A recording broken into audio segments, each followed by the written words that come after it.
Welcome back, Fantasy Moto fans, to the PulpMX Fantasy Show. I'm Donnie from RotoMoto, and in this video, I have 5 riders I want you to look at when making your picks for Anaheim 2 2022, tips for the FFL, the weather report, race day schedule, and an early look at what my team could be come Saturday night. And stick around to the end to find out how you could win this race used front number plate fresh off the front of Adam C. Cirulo's A1 bike autographed by the man himself. But first, as always, we look at some stats and info from last weekend in San Diego. Total number of players did finally dip below that 20,000 mark for 19,843 players, setting a lineup of which 9,642 are paying for the championship league. The most popular team, or the sum of the 8 riders that have the highest pick trend, would have scored a massive 287, the third consecutive week to start the season, that the smartest picks on paper panned out better than most people's actual teams. The median championship score was 228, meaning if you scored 229 or more, you did better than half of the paying field. But no matter how bad you did, it could be worse. Get a load of this guy who picked 8 riders that made a main this year, but still managed 4 zeros and completely missed double points. Just 74 for this poor soul, and to think he paid for this sort of experience. I would have to check the record books, but I think this was the worst week for FFLs in the history of the game. 39 people threw darts at the board to land on Marvin Musquin for the FFL, and just another 150 did the same for Mosman. There's probably some gambler out there that took both M&Ms this week and used up all their luck for the entire year. Big loser of the weekend was Logan Carnow, and the 11.4% of players that picked him. Logan himself plays fantasy and has enough sense to warn us that he was hurt and didn't feel confident in San Diego. Something I reshared and posted to Twitter an hour and a half before gates dropped, but 2,000 people still missed the memo. Be sure to check my Instagram stories and Twitter feed before you dial in that final lineup to stay ahead of these easy zeros. Your PulpMX Fantasy Experts is starting to look more and more like you would expect it to be. JT launched out to a 289 score, the highest from an expert so far this year. Paul, Steve, and myself all clocked respectable scores above the median, with only Dan Truman clocking in under average thanks to his 0 from Anik Thury. This drops Dan out of the top 3, with JT shooting up to 3rd step of the podium past Steve as well, and within striking distance of me, but Paul still has a commanding 40-point lead on the pack, his best start in recent memory. Moving on to Anaheim 2, the ins and outs report is starting to get heavy. Now up to 2 all-star caliber riders missing the rest of the 2022 season in each class. Joey Savacci rode well in Oakland with a torn ACL before it all came crashing down in San Diego, as a first-turn pileup in his heat race led to a DNQ for the main and a season-ending injury for the Rocky Mountain KTM team. Joining him is Monster Energy Kawasaki's Adam C. Cirulo, who had a similar story coming into San Diego with a nagging injury that only worsened as the day went on. On top of his grade 3 shoulder separation from the preseason, he tweaked his knee in qualifying, with MRI results showing something more serious than just minor inflammation, and National Number 9 is going to miss the Supercross season to repair it. Bloss and Justin Hill remain sidelined with a hope to return when the series shifts east for round 7, and all signs point to Logan Carnow lining up for Anaheim 2, but without a clear indication of how he is feeling after missing the night show in San Diego, I would tread with caution and leave him off any early teams until you see him ride qualifying. Just 2 new All-Stars going into A2. Garrett Marchbank's DNF opened the door for Carson Mumford to have a star next to his name for the first time in his pro career, and Chase Sexton's first career victory elevates him to All-Star status, while Marvin Musquin's free fall from hole shot to 10th leaves him eligible for double points for the second trip to Anaheim. Alright, on to your picks for A2. I have 3 guys to target, 1 to avoid, and a high handicap guy for you gamblers out there, starting with the little class and working our way up. The 250 All-Star slot remains open game, but outside of those top 2, we do have mixed results, except for 1 guy. Vince Freeze returns to Anaheim with a 4 handicap, needing just a top 5 to max out his score, and wouldn't you know it, that is his average finish this season. The crafty veteran has clocked a 5.64 finish so far this season, with a best average start stat in the class, and with Nichols and Hammaker benched for the remainder of the season, it's hard to see a way that Vince won't be fighting just off the podium week in and week out. A double eligible rider that I want you to look at is recent DNF victim Garrett Marchbanks. The Club MX Yamaha rider had the unfortunate task of working his way from a first turn pileup, but made it look almost as easy as Craig did. By the 6th lap, number 35 had climbed to 8th place and was as high as 6th before mechanical failure dropped him to the bottom. After the race, the team revealed the DNF was the cause of a breached radiator hose that resulted when he went down in that first turn pileup. This drive, a weakened field, and his 4th place finish the last time we were in this stadium lends credibility to the argument that Garrett could take the top score this weekend with a 42 in reach if he can stay out of trouble on that first lap.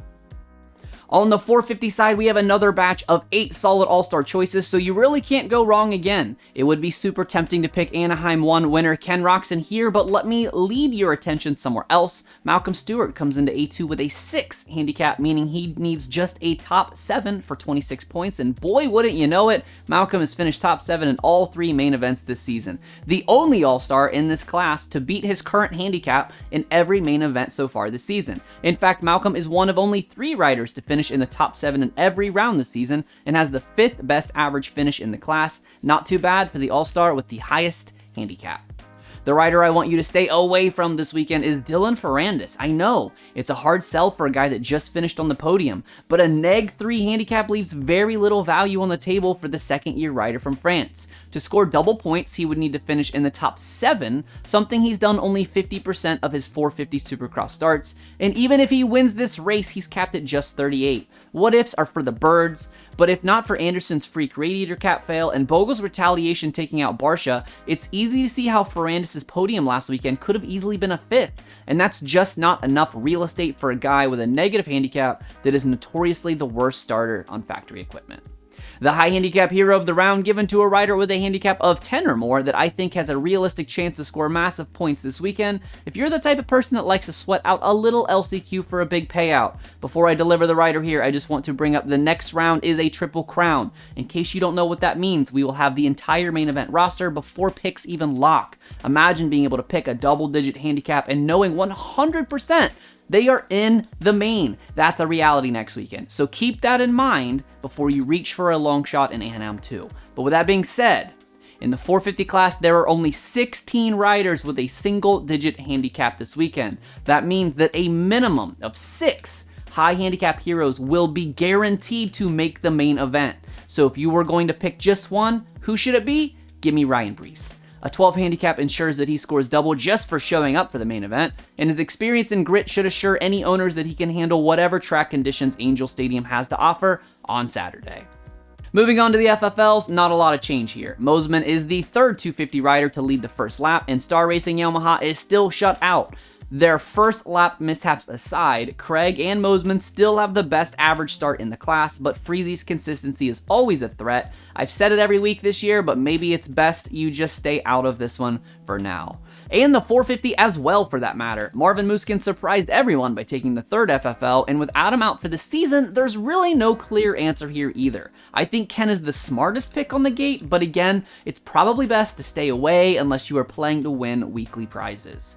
Another uncharacteristically chilly California night and Saturday, partly sunny in mid-60s all day with it dipping into the high 50s as the racing plays out, at least with no threat of precipitation. The race day schedule is your typical West Coast fare. Those of us on the East Coast are going to have a late one with race day live beginning at 4 p.m. Eastern, 1 p.m. local time in San Diego, and will be broadcast live on the Peacock app. RotoMoto Patreon supporters are the first to receive the cheat sheets as I post them to our private Discord as soon as each class wraps up, and then to the Patreon at wide around 8 p.m. Eastern, 5 Pacific. The standard cheat sheet hits the general public on the PulpMX Fantasy Twitter and Instagram shortly after that, sometime between 8:30 and 9 Eastern, then the picks lock and the gates drop at 10 p.m. Eastern on CNBC and the Peacock app. After the race, feel free to join me over on my own YouTube channel for the RotoMoto post-race program immediately following the 450 podium ceremony, where I talk directly with you and other Supercross fans live on camera about the racing, the drama, the fallout, and of course, the fantasy results as they become available. Before I show you my early team for San Diego, I want to talk about Maxxis Tire coming on for all 17 rounds of the Supercross season so I can deliver these videos for you. You know Maxxis Tire. You know their MXST tire designed by the king of Supercross and my all-time favorite rider, Jeremy McGrath. It is the newest and most advanced tire in the Maxxis MX lineup, featuring an all-new tread pattern, compound, and composition to provide the stability, predictability, and traction that the upper tiers of motocross demand. The entire SGV Honda team runs Maxxis on their race bikes, including PulpMX show favorites and on-again, off-again rivals Alex Ray and Cade Clayson, available at your local retailer and also at motosport.com. My Thursday evening team shows ever steady Vince Freeze at a 4 handicap, perennial all-star Garrett Marchbanks at a 0, as well as a pair of 2 handicaps looking for a bounce back this week. Chris Blows, who has shown incredible whoop speed this season, heading to a track with 2 sets, and punk rock Robbie Wageman, who looks to be a top contender all throughout 2022. On the 450 side, give me Kenny with that ever so generous 5 handicap, going back to the place that he picked up a win. Dean Wilson's 3 handicap boosted from a broken clutch in San Diego that accompanied a comeback ride. Max Anstey, who looked poised and ready to battle for top 10s with a 5 handicap. And everyone's favorite Chizer, Kyle brings a 10 handicap into a field that must accept at least 6 double handies to the main. Remember, this is the last week to enter in for the Adam Cianciarulo front number plate giveaway, so if you want a chance to win this number plate, the very one AC ran in the main event at A1, autographed by the man himself, consider joining the RotoMoto Patreon. For just about $1 per week, you support me immensely and help me make it possible for me to make more content like this, but you are also entered to win race-used and autographed memorabilia from your favorite riders and fantasy darlings every single month. Right now, there are only about 50 people in the Patreon circle, so your odds of winning something every month are great, and you don't even have to be good to do it. And sign up for the Insider tier for an additional entry into the giveaways, as well as an exclusive podcast talking fantasy stats on every rider in the field, and the enhanced cheat sheets that come out every single Saturday. Link for that will be in the description below. And finally, don't forget to follow at PulpMX Fantasy and at RotoXMoto on both Instagram and Twitter for injury updates as the weekend rolls on, qualifying info, and stats and banner throughout the race itself, and those fantasy cheat sheets once qualifying is done and wrapped. Thank you so much for watching the PulpMX Fantasy Show presented by Maxxis Tire. My name is Donnie, and may your chizzes chiz this weekend. Remember that 8 is great, and have fun. Good luck, y'all.